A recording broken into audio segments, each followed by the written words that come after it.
You may notice from these paintings, perhaps not all of them, that they have a certain nocturnal aspect about them. And they're also very much part of the urban scene, not necessarily New York, but generally. I have lived here a long time, and I have a certain feeling about the city, many, and I have to say that one thing that defines a city, almost any city, is its street life. In addition to that, it's nightlife. People are very different in the dark than they are in the daylight. Although you can't really tell from the Times Square we have today, which is brighter than daylight. But signage is very much a part of our street life. It not only tells you, it identifies the business that it's advertising. It also, in several ways, tells you what kind of neighborhood you're in, the character of that neighborhood, the community of that neighborhood. And what these paintings are recent, but they're based on photographs that Jane took in the 80s, when probably most, if not all of you know, she lived with Charlie Ahern and raised her 2 children in a loft in Times, right off Times Square. And kind of kick-started her life as a working artist in maybe the world's biggest sign at the time, which was the Spectacolor, what was called then the Spectacolor sign on the Times building in Times Square. She was lights, just lights on dark, I don't know what it was. What was it? What were the lights on? It wasn't a screen. It wasn't a screen. No, it was a black billboard with lights on it. Right. Pixels.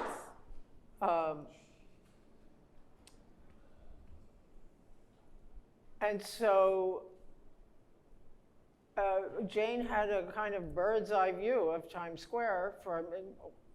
Wasn't all that high up. She did get to run the New Year's Eve ball drop a couple of times, which I think you may be the first and only artist who's ever done that. I think the other people who worked there had plans for New Year's Eve. That was why I was like, sure, that sounds cool. I want to drop the ball. So she had this bird's eye view, but as you may notice, except for one of the paintings, her view, the view she had as an observer of all these scenes was not from the office above or below the sign, above the sign, below it, above the news zipper, caught between the news zipper and the sign. Yes. Was the window of the place where she lived. Not very high up, but looking down at the street, as did many of her neighbors, whom she also painted, sitting in their windows looking out at whatever was going on in the street. And what was going on is, people hanging out in front of businesses like that, or that's Union Square, but that up against the wall painting, which is a new version of an older painting that was stolen 20 years ago from its collector and never turned up again. So Jane made it again, but in a different color and size. Mm-hmm. And I must say, pardon the pun, it's a very arresting painting. And it includes a sign. And it also, even though some of these I kind of think of as history paintings, but that one you know, if I were walking in a subway station today, and weirdly enough, I now live in that neighborhood, the neighborhood that's in these paintings, and I'm often in the Times Square subway stations, I see that happen all the time. And so there's, these are living paintings as far, I do remember that store on 14th Street, which is long gone, but it's seared into my memory. Now, Brian also has a life in signage, which started when he was tagging, some would say defacing, billboards, and then broke into the glass bus shelters or telephone booths. Remember telephone booths? They had advertising on them also. And tag the advertising. So kind of subverting whatever was being advertised to advertise himself as an artist. Is that fair to say? Sure. So he was interfering. He was interfering with the street. Jane was observing it and the life of the people on it. So my question, and I'll put it to you first, Yasmin, is when does signage cease being advertising and start becoming commentary? Or does it? I think it depends on the artist. I think that in Jane's paintings, it's not always signage. What interests me about her work is the way that signage and people work together. She's not, so in Union Square, which we just see a little bit, right? I mean, sometimes what I love about Jane's work and the use of signs is that it's oftentimes, you can see it's not always there. Right? I mean, it's not fully present. The B is cut off. There's something cut off about these signs. Something cut off? Yeah, like the N. Like, yeah. you know, you have to kind of make it up when you see it. But with Union Square, because it's funny, it's like, I was looking at it, it's like, oh no, it's not Times Square, it's Union Square. What interests me is the people that she's seeing underneath the signs, which are often, her New York is a very diverse New York. It's a New York largely of people of color, which not that many artists had been doing at the time that Jane was working, and she didn't do it as a sociological experiment or as a comment. It was, she saw us. She saw our circumstances. She recorded it in a respectful manner, in a manner of solidarity with an empathetic eye. And in particular, what I love about that Union Square painting at the time that it was, is I'm thinking about specifically the sign painters, the graffiti artists, the people that were out on the street, 3-card Monte or whatever. Those are the people that are up against that wall. And she's recording that. So I think it's the sign in her work, but it's also the people that are making the story come alive for me. Yeah, I agree. What about you, Brian? Did you ever get arrested for graffiti? Chased down the street? Yeah, I mean, at times. Now, Brian, as you might have noticed, is a little younger than we are, so he came a little bit later in the 90s. No, I mean, as an artist, you just you weigh the sort of risks versus rewards, and consequences really never hindered me from wanting to do anything. And how did you choose where to work? I mean, there was a point in in '93 is when I painted over the first billboard, and that is kind of what made me almost. I mean, I still did a lot of walls, but I sort of shifted and started thinking about advertising, how advertising exists in the city, and sort of graffiti as almost in competition with spaces for advertising. I mean, they do all the homework for you. So if you're painting over them, you're in the best locations. Well, that first billboard was in a great location. I mean, it's Am in I Jersey. right? I grew up in a playground of Yes, billboards. but it wasn't over the entrance to the Holland Tunnel, or one of the tunnels? Lincoln Tunnel. Lincoln yeah, Tunnel. Yeah. Well, a few million No, I mean, people I was see very it every conscious day. of like, I want to reach people. I think Yeah. I think communication is sort of like one of the major points of doing graffiti when you're young. You told me something that Jane did with that Spectacolor sign, which is later became, tradition, I guess, but was to kind of, even though she had the permission of her boss, kind of subverted the advertising on the sign by putting, the first was advertising the Times Square show that Collab did in summer 1980, of this,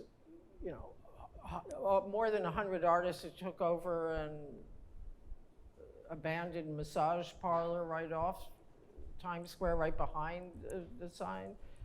And, it was kind of the downtown music, graffiti, art crowd, everybody together, and it was really wild and good, and a lot of art careers started with it. And a lot of, I would say, the community kind of gelled around it, a very important community, because a lot of what people were doing were not only not accepted, they were hated for doing it, and they were also staking a claim to New York real estate, which was in 1980 not so hard to do, but it was beginning. The landlords were getting the drift that artists could improve a neighborhood, and pretty soon improve them right out of the neighborhood. And anyway, from that time on, Jane did the design for the poster advertising the Times Square show, which were the hands of a con artist guy doing 3-card Monte, which is a real sucker's game. I don't know if any of you have ever fallen for it, but people do. And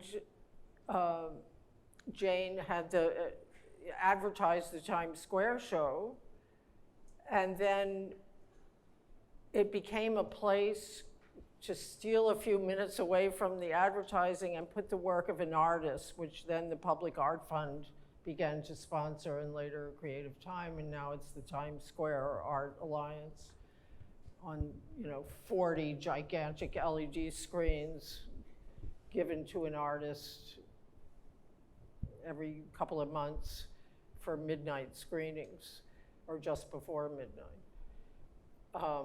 And anyway, we all owe it to Jane for bringing art to this part of town, and public art. And the thing is, a lot of these signs, they bring light to the streets that they're on. And at the time, in 1980, 81, 82, and I came to New York 10 years before Jane did, it was very dark in this city. There were street lights, some of them were working, but they didn't cast, all those noir movies where you get a little disc of light on the street and everything around it is black. That's pretty much the way it was.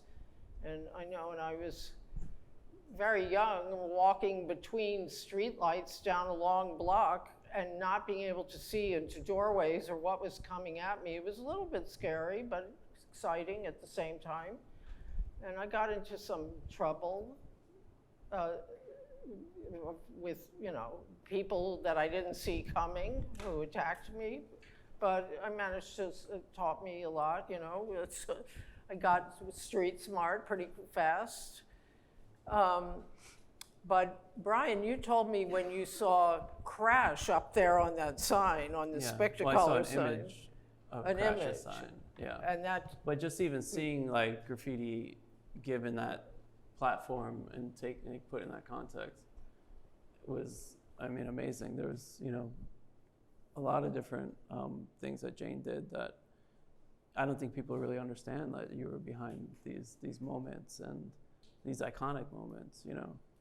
So that was one. I mean, there's many sort of entry points for myself being interested in what Jane does and like sort of her sensitivity to like exploring the city through her lens and taking moments, like taking time to focus on just these little cuts of a city and, you know, the juxtaposition with the people and the signage and kind of capturing that mood.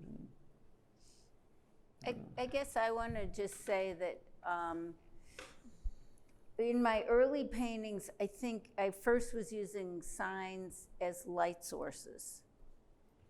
And it was late, I mean, once in a while there'd be a sign that I was like, oh, that's interesting. Really, like that Dreams painting is based on a drawing from the 80s. So that was like, wow, dreams. I want to follow that guy and find my dreams. But some of them were more just for the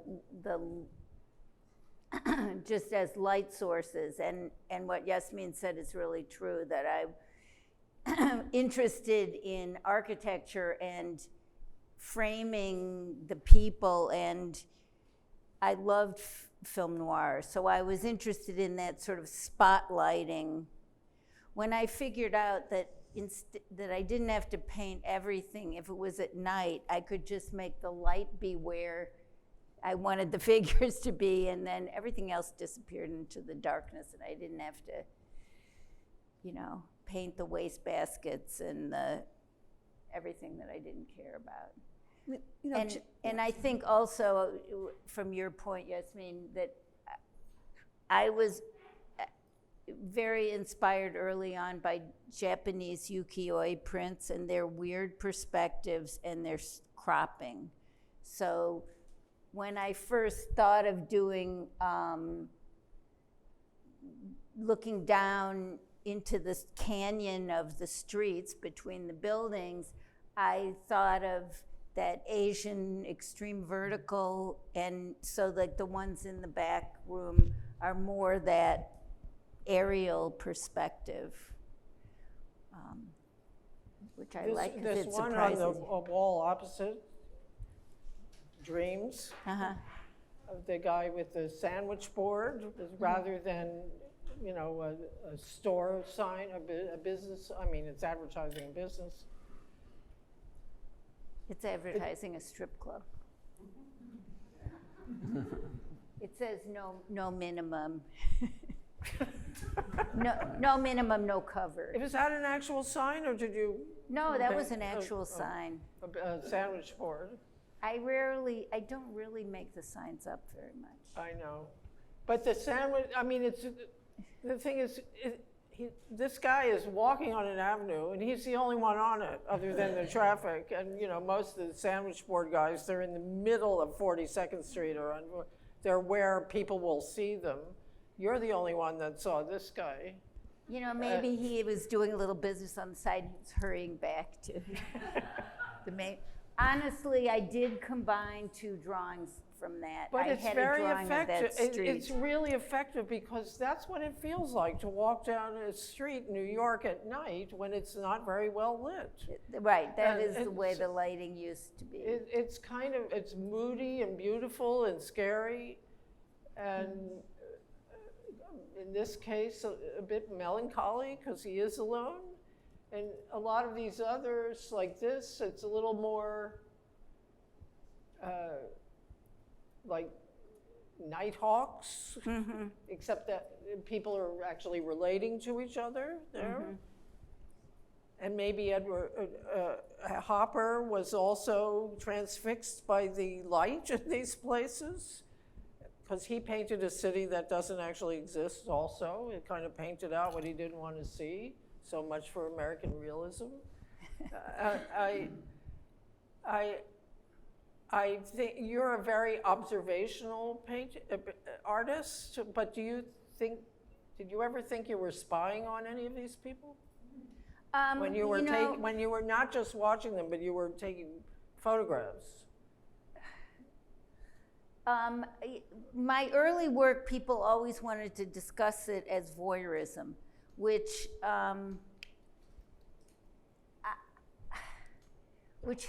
the term voyeurism has a kind of prurient, like I'm getting off on watching them.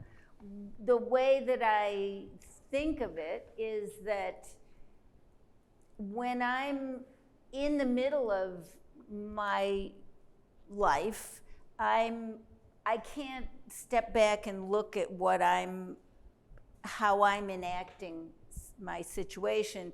But when I'm in a more isolated and reflective mood, I can look at other people and go, oh, right, that's what it looks like when a couple's having an argument, or, I recognize my experience in other people acting out their lives. So, and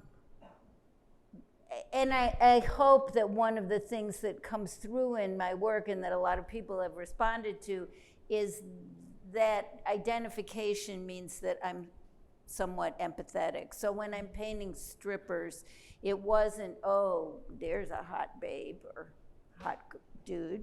It's like, oh my God, how awkward is that, to be standing there being judged, and you're shaking it, and guys are like, it's mostly guys are the audience, whether it's, men or women stripping.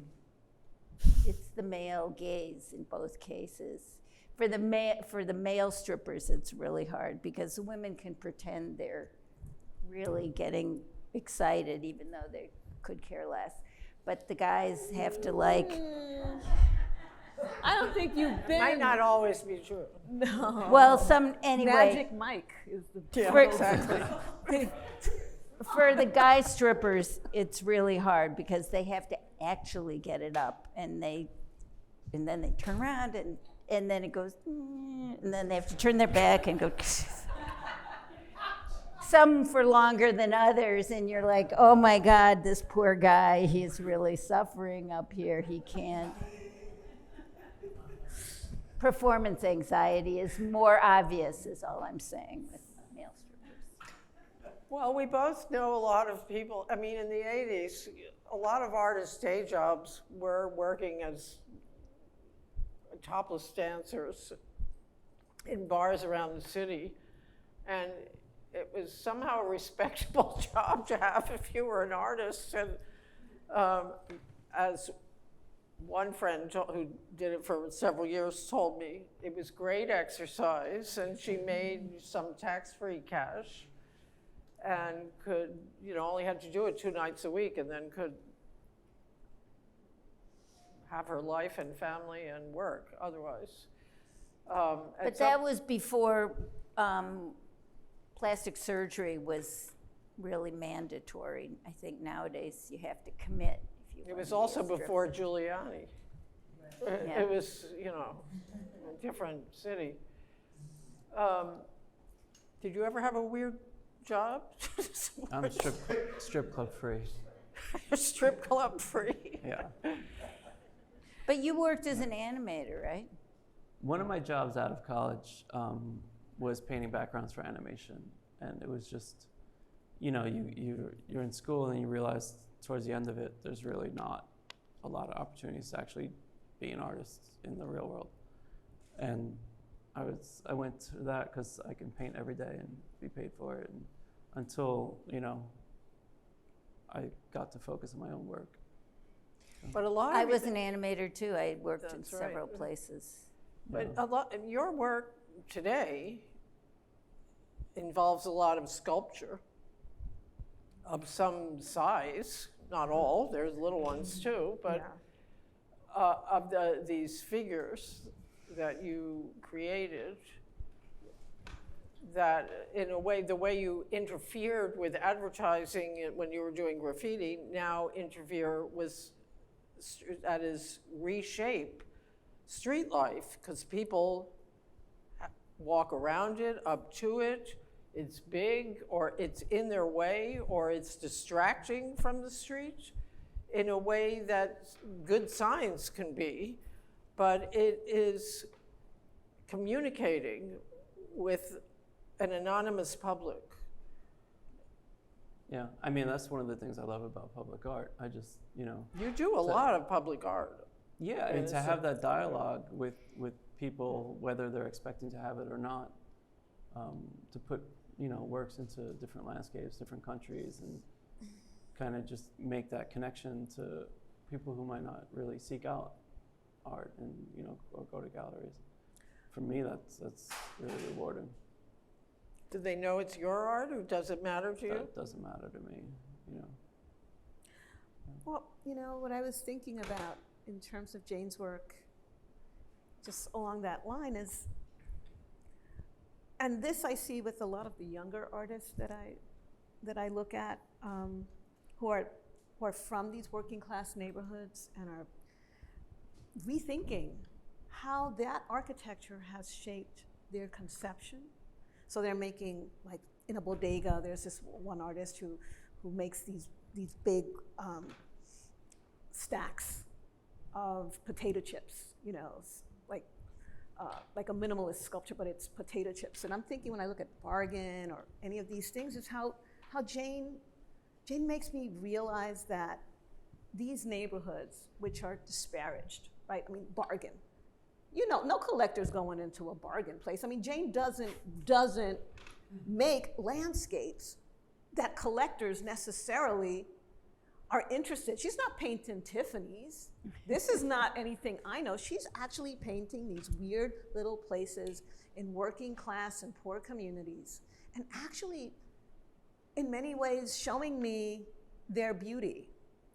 How architecturally interesting they could be if you see it in a certain way, whether it's sizzling chicken or, you know. So she's stopping and looking.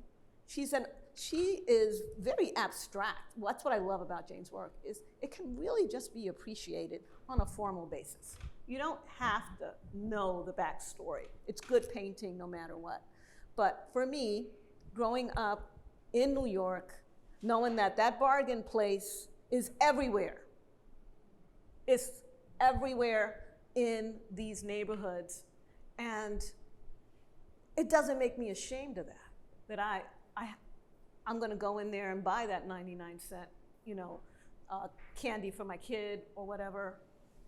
It's ennobling my life and the life many of us led. That's interesting. I like Yeah, that. yeah. It helped shape my vision as a curator, in other words, right? Well, one thing that's really clear about all the paintings is their texture. And I mean, when I met Jane, I guess it was in the 80s when she was living on 43rd Street. And there were a few pieces of her art, and they were these kind of images, and the strippers, not the strippers, it was mostly street people, I think. But they were painted on sandpaper.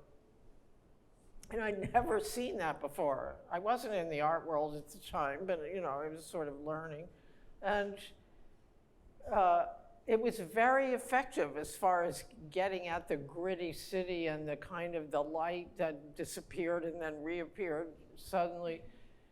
And since then, I mean, Jane has rarely painted on what you call a conventional surface. I mean, sometimes there's linen here, but she's painted on felt, on astroturf, on carpeting, deep pile carpeting, and plastic garbage bags, and textured vinyl.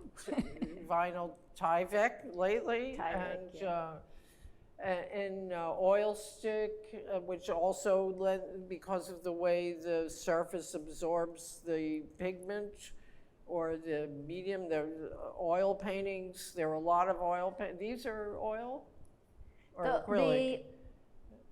The oil stick ones, actually those 3 in the back and this one are all oil stick, and these 2 are felt with acrylic. And in this room, I think they're all felt. Well, they're all acrylic. Some are linen and some are felt. And in the other gallery, they're oil stick on.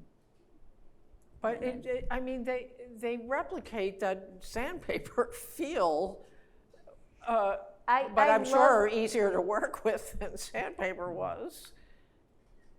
I like a challenge, and I'm interested, you know, the same way that sculpture moved away from traditional materials of wax and wood and bronze into you can make sculpture out of any material you can think of, and that really started with Picasso, and so more 100 years ago, more than 100 years ago, people started going, like Duchamp later, you know, you can make a sculpture out of anything, but painting has been much slower to tiptoe out of the art supply store. And I've been interested to think, well, what would, and maybe it's partly also coming out of the punk moment where everyone wanted to paint on cardboard and any kind of junk. So I was like, oh, what would it be like to paint on that? And that, you know, so some of my earliest paintings were on plastic garbage bags, because I was looking for black surfaces because I unconsciously wanted to replicate the power of the sign, which I thought was not going to affect my work at all, but this making glowing images out of dark surface. So then I just found this gray textured vinyl wall covering. Then like the sandpaper you're talking about was mostly black emery cloth. And then I was like, oh, well, actually, sandpaper comes in all different colors. In different countries, they make different colored sandpaper. So for a decade, every time I'd travel, I'd go to the hardware store and stock up on whatever the local sandpaper comes in purple and all kinds of interesting colors. And I find that hardware stores, you can find all kinds of interesting things to paint on. And some of my experiments work better than others, but I'm not trying to do it randomly. So I really did mostly strippers on sandpaper because the oil stick was like lipstick. It was very creamy and seductive. And then the sandpaper is like, proceed at your own risk, look but don't touch, or, and like AstroTurf, I did a whole series of highways in Midwestern. It was like highwayscapes I did on fake grass because it replicated the sort of blur that you see out the side when you're zooming down the highway. That was like, after we moved out of Times Square, I was like, oh my God, what am I gonna paint? And I was feeling a little claustrophobic as a young mom, and I just was like, I want to get out of here. So I did this whole series called Out of Here, which was about actually commuting. So felt, these are on felt, but I'm primarily painting Las Vegas on felt because it's like gaming tables. So I have a logic to the material and the subject, although then sometimes I veer off, as in these two. But it does, the texture of the surface does communicate kind of the emotional tenor of the scene that you're painting. And it adds struggle, you know, I like a good challenge. Well, for you, yes, but it's different for you than us who are simply experiencing the art and not making it. But another artist, one of your contemporaries, who was also painting the scene with a similar sensitivity and empathy and was really also painting the surfaces that he saw was Martin Wong, and the man to my left may be the most preeminent collector of Martin Wong in this country, and Yasmin did the retrospective, was the curator of the retrospective at the Bronx Museum. So I'd like to hear from each of you what Martin's work, I mean, it is parallel to Jane's. There's a lot of parallels. And what drew you to it?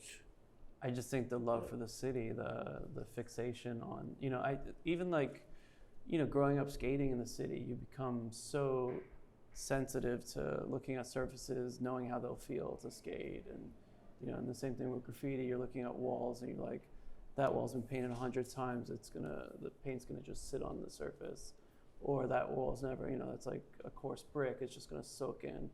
And you start to think and, you kind of look at things in a different way. And I think Martin, like, just his like appreciation for just bricks, which are everywhere.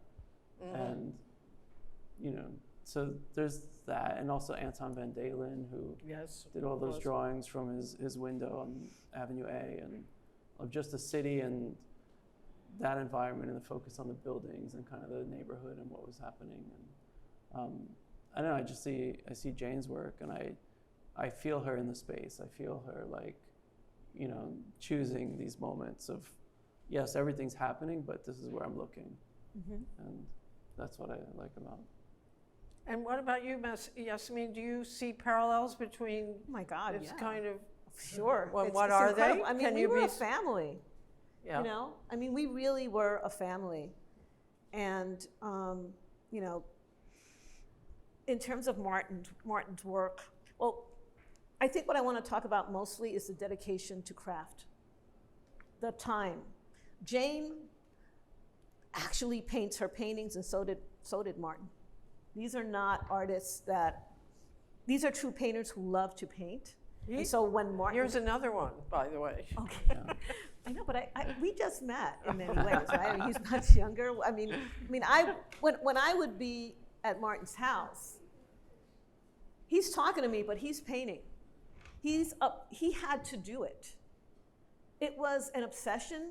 He was prolific, and he cared about his subjects. And it's the same with Jane, although a little different. Jane is a person who is much more private. So when Jane's painting, I've never seen Jane paint, but for sure, it's her hand that is behind these works, which I find really, really important when I think about how so much art today is more digital and less individualized. So I really respect that artist's hand and the time that she puts into this work. The second thing, obviously, is they're good people. Martin and Jane are truly, truly good people.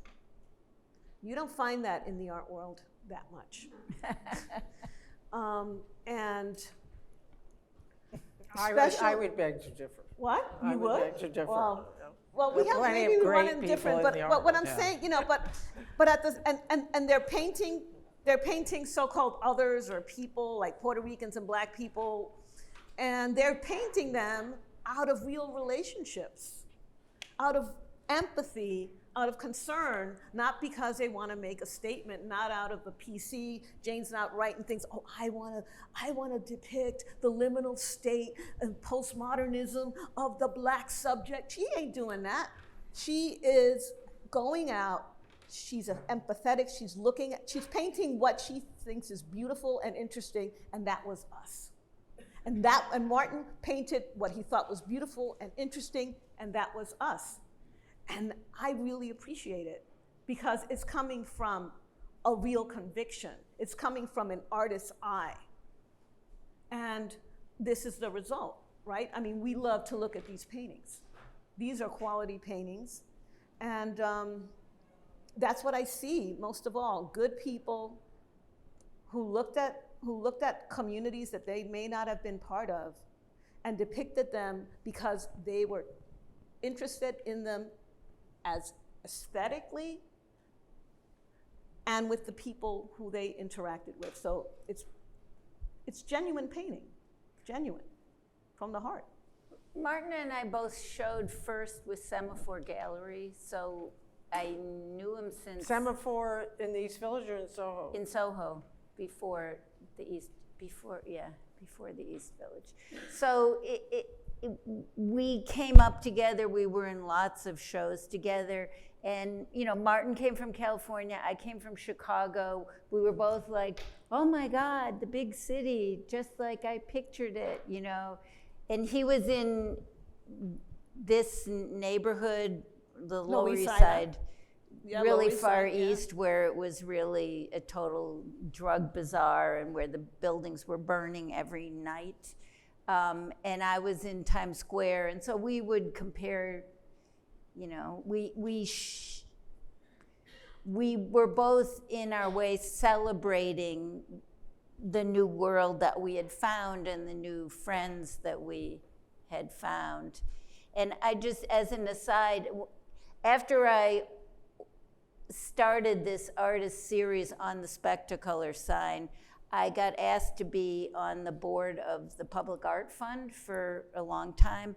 And one time the Department of Transportation, the sign people came in and said, we want to have an artist in residence at the Department of Transportation sign painting office.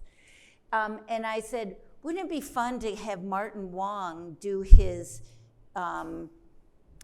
sign language? And everybody else went, great. So Martin got to be the artist in residence at DOT. And then they put his sign language signs in front of the School for the Deaf, which of course, I love these kind of mind fucks. Like, people who are deaf obviously can read. They don't need a sign of sign language. But it made everybody think about hearing and signs, and it was a project he was proud of. So I feel like I get a lot from my friends, fellow artists, and it's a joy to me when I'm able to work with them and make things happen, like crash on the billboard. And what year did Martin die? Will you remind me? Charlie, what year did Martin die? 92, 90-something. 92, 90. 95, okay. So how did you come to his work and Jane's? 99?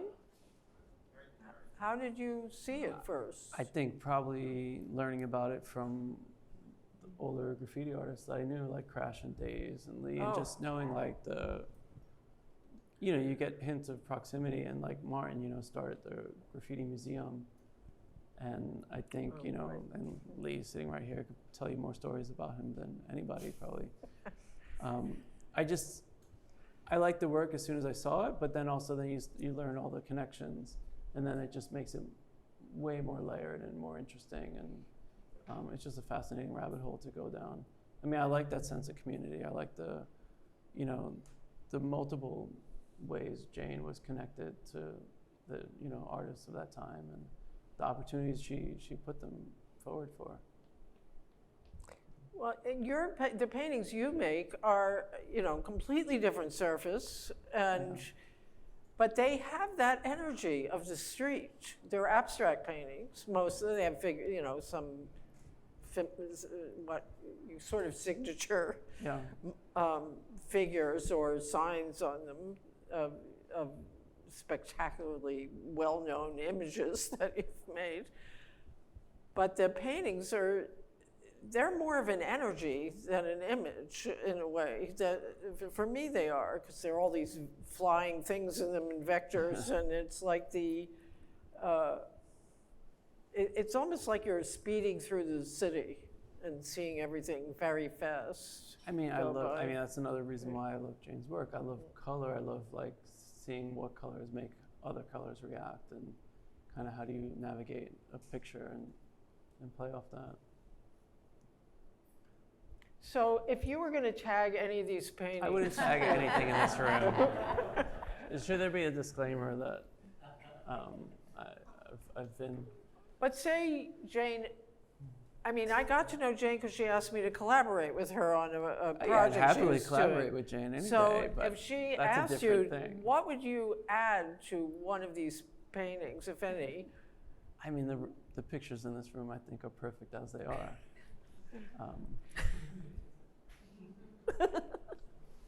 So there's not really a subversive streak in you after all. I mean, and it's right in the right time and place, perhaps, but. Has anyone vandalized or graffitied any of your public art, the sculpture? Yeah, definitely. And do you leave it there, or do you take it away? I mean, it's usually, I don't own it anymore, so Oh. it gets, I see, yeah. gets handled. No, it's happened once, honestly. Just once? That's amazing. Knock on Yeah. watch. That's going to happen tonight all over after When I announce did that. a poster for the MTA for Times Square, there was a moment when the MTA had different artists do posters to advertise different stops, and they gave me Times Square. People didn't tag it up, and the same with my mosaics in the subway, which I was very Yes, touched and grateful that Wait, people they did. had artists make posters to advertise stops? Yes, there was a whole series of like 50 different stations, each with an Really? artwork by an artist. You know, I think they were inspired by the British Rail commissioned lots of artists to do posters in the 30s or 40s. That's right. And they have these great posters. So the MTA decided to do Sandra Bloodworth, God bless her, who's done a lot with art in the subway, did that for the New York subway. And then when I did that, I did a very well-known image of mine called the Hotel Girl. And part of the deal when they commissioned you was they paid, I forget what they paid me, but it wasn't a lot of money, and they got to keep the artwork. So maybe it's like they paid me $2,000 and they got to keep the drawing. And at the time I was like, that's a gyp, you know, and I was like mad about doing it, but Sandra hung that drawing in front of her desk. I think it's still there 25 years later. So when it came time to commission somebody to do mosaics for Times Square, I think she went, who should we ask? And she looked up and there was my drawing and she goes, Jane. So, I mean, then they had to do a commission. I mean, they had to do a search, so they invited 5 people to propose. But when the fix was in, you know, when I went to pitch. I sat on those panels, you know. When I went to pitch to the panel, I looked around and I went, all of these people are my friends. So God bless Sandra, she made it happen. And Well, many you other did- people were commissioned, though, to do for you. Yeah, there have been other Oh, yeah, art, yeah, but you did model, I don't know if there are, in the 42nd Street subway station, in one of the tunnels connecting the lines, one of the long tunnels, are these mosaics of New Year's Eve revelers, for which your friends, I know, because I You're was one of one. them, modeled. Yasmin is also one. Also, I mean, it doesn't look anything like me, but it is my posture, I guess. You know, I sent the drawings to Italy, and these mosaic people, young Yes, artists, the tiles came from Italy, I remember. they It was had kind the of impressive. drawing, and then they sat there and looked at it and tried to make it in tile. And then I went and looked at them before they sent them all. And yes, it's abstracted quite a bit once you're in mosaic. But they're kind of great to see, but they're almost, again, I mean, I live in that neighborhood, and when New Year's Eve comes, I get out because it is a nightmare. But it's I see people flowing into Times Square, and they don't look anything. They're not dressed the way people used to dress. For one thing, it's never cold anymore in New York, so they're not wearing coats and hats and gloves and mittens, and they're not having as much fun as they are in your mosaics. You know, they're just trying to get to where they're going. When they're corralled, the streets aren't open, they're closed, and they can go there. It's very regimented. I don't know how anybody has a good time there. Well, I did I dragged Charlie to multiple New Year's Eves in Times Square so that I could get some, I mean, I had photographed Times Square when we lived there on New Year's Eve. I had done several. Like you, I would try to go away on New Year's Eve because we would be trapped within the cordoned off area. And listening to people blow those horns for 24 hours makes you want to kill everyone. But some years I was stuck there, and so I was like, oh, I hate this. Oh, I should make paintings of it. Get out the camera. And so I had these big bank of photos from the 80s, but the people wore all black. The color, I made up the color because I made those mosaics for the Times Square subway after the that subway bombing. So I was like, I don't want to bum out. It's already hard to be a commuter in New York. I want to make it more cheerful. So I really, in the end, I got people like both of you to come over. I had bought a whole bunch of hats and horns and the glasses and all that stuff. So I'd have people come over and say, here, put on whatever you want, and I'm gonna take pictures of you, pretend you're having fun. And what I discovered is if you ask people to pretend they're having fun, they get happy and they have fun. And people be like, oh, how about this? And what if, let me pick up my partner. And then after like 5 minutes, I'm like, great, I got it. And they'd be like, but what about, nobody wants to stop. They want to. So I would love to figure out how to do more participatory projects like that, because it was really delightful to see people have fun dressing up and looking silly. So that's why it's more cheerful than the real current New Year's Eve. I mean, I feel like a lot of this is about the distance between your imagined version and the real version. So partly I'm showing you little things that everything in here is really familiar to everyone, but it's mostly the things you don't really pay attention to. You just catch it in your peripheral vision as you're going on to what your important meeting is or whatever you're thinking about. So I'm trying to get people to stop and go, oh, right. And then somewhat decipher what the signs are that are, what it is that advertising people think our culture wants, because that's what's on signs. So nowadays I'm more focused on what they actually are saying than I was. And like when I posted this one first on Instagram, somebody emailed me, a dear friend who's my age, and she went, but how do you save time? I was like, that is a question of all time. That we're, when I was young, I would have never have noticed a sign that says save time, but now suddenly it's compelling. So, I mean, I laugh when I look through the different series of my work and go, oh, that's when I was lonely, it's all these lonely people. And that's when I had little kids. There's all these people pushing and crowding and pulling and dragging their kids.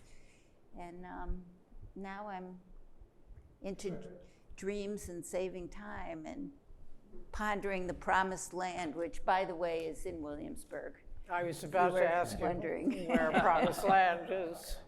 And what does it say on this? A Promised Land, all cash? Bought all cash, fast closing, which Fast seems closing. to imply that I have the promised land to sell them. Which I was like, really? And I have a bridge. Yeah. Yeah, it's kind of New York style. Sell things that don't belong to you. So should we do a question Yes, or two? well, we brought up a number of things, yes? So, you kind of layer one color over another color, right? And I've always thought that that was because you kind of were like using preparatory drawings that are pastels on colored paper, and you're seeing the color through it, and you're kind of translating that to paint. But that hasn't come out. Like, what is that? That seems to be something that's in all of your work, and I'm just curious about it. I don't particularly, I'm very focused on color, and I'm not so interested in a white ground. If I start with a white ground, I don't know where to go. So I love when I found colored paper, and I think of the color of the ground as like a key in music. So it automatically gives me a color that I can start to think about, what do I want to put on turquoise? Or this one is blue, that one's on green, or sometimes it's on black. And then it gives the whole painting a color key. And I try to leave the ground visible through the paint. And how much are you changing the colors from the photograph completely? Almost always I do a drawing from a photo. That I often do many drawings from a photo, and then I'll do one drawing, look at it, and go, well, I really like this part of it. So then I'll do another drawing where I just focus on that, and I generally don't go back to the photo.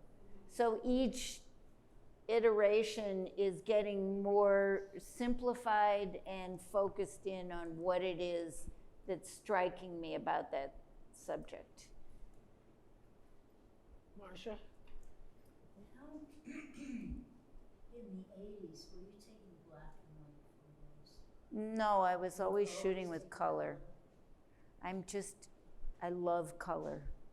What kind of film were you using? I mostly used Ektachrome slides at first that I could push, because when I first started in the late 70s, was it 300 ASA was the fastest, or 400 ASA was the fastest film you could get, but there was labs that would push it to double, so that would be 800 ASA. And then by, when they started making 1000 ASA negative film, I switched to that. Do you have mold on any of your Ektachrome slides? I didn't hear you. Mold. She wants to know if I have mold on my old slides. Oh. I don't, not that I know of. Do you? Some. Yeah, no, I don't. I don't know about mold on my slides, but like I said, I don't often go back to them. The impulse for this show was that during the pandemic, somebody lent me a really nice slide scanner, and I just scanned all my negatives. I had the slides fairly organized, but the negatives were in a shopping bag, getting all scratched up. So we cleaned them and scanned them, and then like the paintings, these blue paintings in the other room, were from underexposed images, which back in the day it was like, okay, this is kind of black. There's a blared out sign and everything else is black. But with Photoshop today, Yes. I could lighten it up. It gets very grainy. I wouldn't want to make a photo print of it, but I'd be like, oh, look, there's a cop on a horse in that darkness that I never saw. So it opened up this, little view into the 80s that I hadn't really made paintings from then. So, and I was doing this book that they have out in the front, which was in relation to my papers going to Cornell's Hip Hop Archive. So revisiting my history, I was like, okay, it's my history. I can't, it looks different now, 40 years. I mean, looking back in 40 years I'm gonna make different images than I made at the time, but it's still my life and my history, and I can fill in the gaps of paintings I meant to do, from drawings that, you do a lot of preliminary things and life gets busy and you just put those away and go on to, or one drawing would lead to a whole series and the rest get forgotten. So in this retrospective process, I was like, wow, there's these treasure trove of interesting material that deserves to be further explored.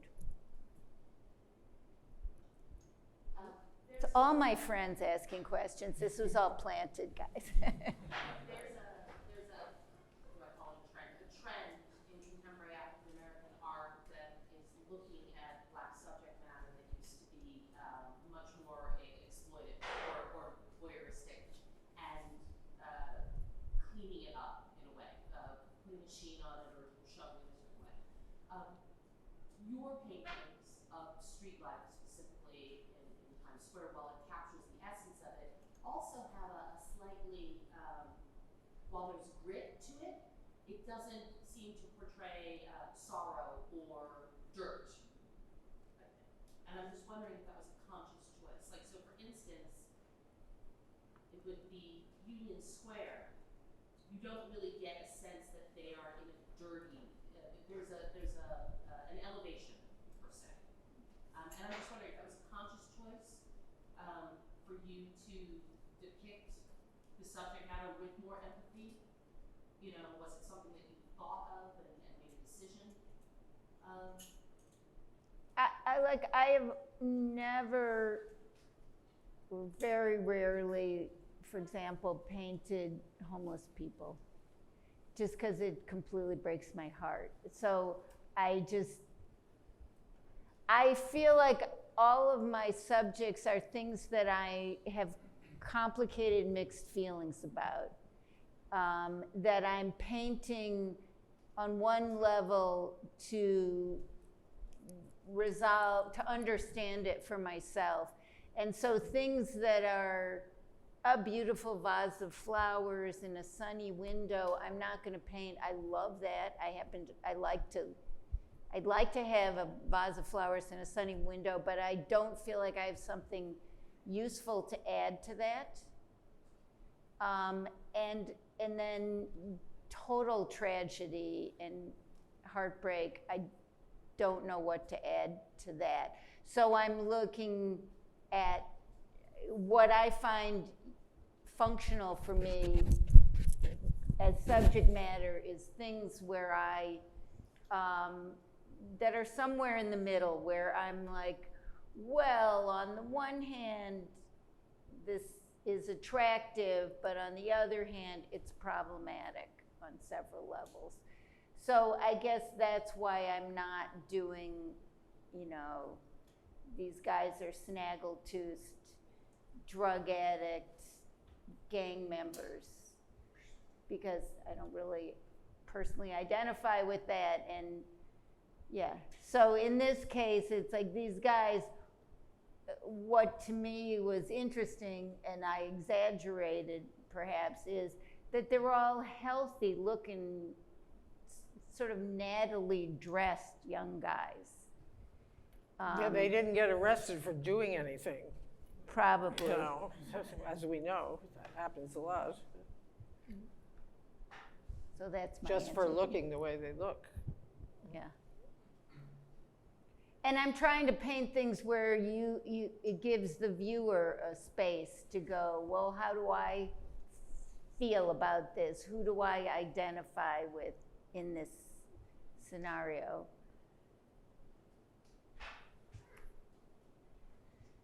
So maybe Lee? When I look at these paintings, a lot of the paintings, I see sound. Sound, yeah. I see sound. And I was thinking, because I've been to your place, Charlie's place, and I remember looking out the window and seeing commotions and emotions down the street.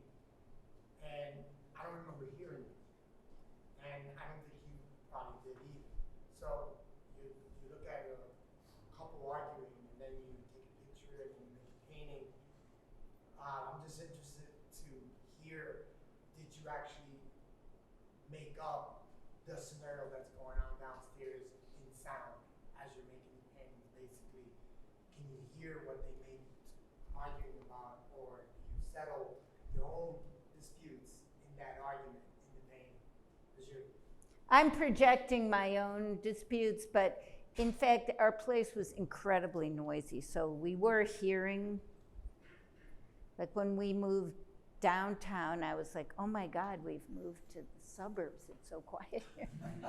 Although now that we just moved to Brooklyn, I'm like, wow, it's much quieter there.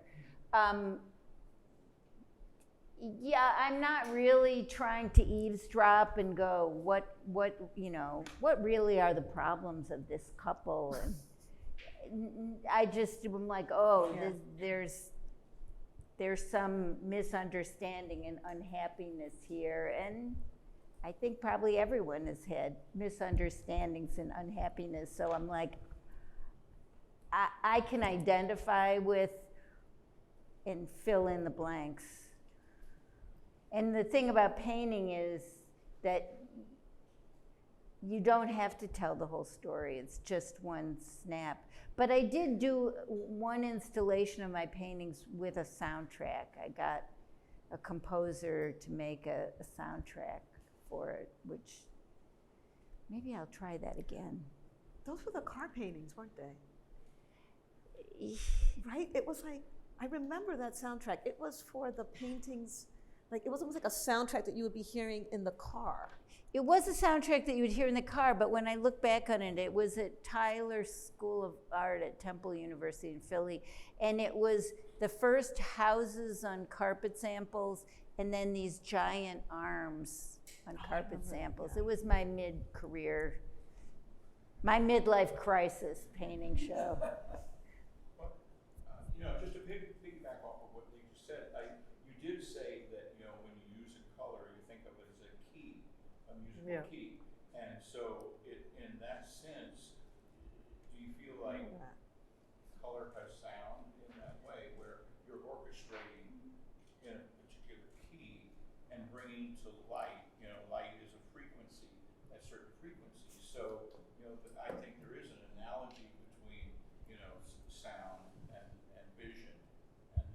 And isn't that like synesthesia? Isn't that the term? I always think I want to eat colors. No, but also like place and just the role of place and how that makes you see differently, and you're cropping the way that you crop things and use wordage as a way of putting out something that's open to interpretation, various interpretations, so that you're really, I think, using rich vocabularies in your work that allows the viewer to really participate. I mean, that's what I love about your paintings, is that they have that quality of pulling people in, even though signs sometimes push out on people, and it's just so, you're a New York artist, and it's really such an indigenous kind of sensitivity in terms of how you used what the city does to people. Most of us come from other places, and how that transforms us visually. I mean, where I come from, you don't use, the only thing black that they paint were mailboxes, and it's just kind of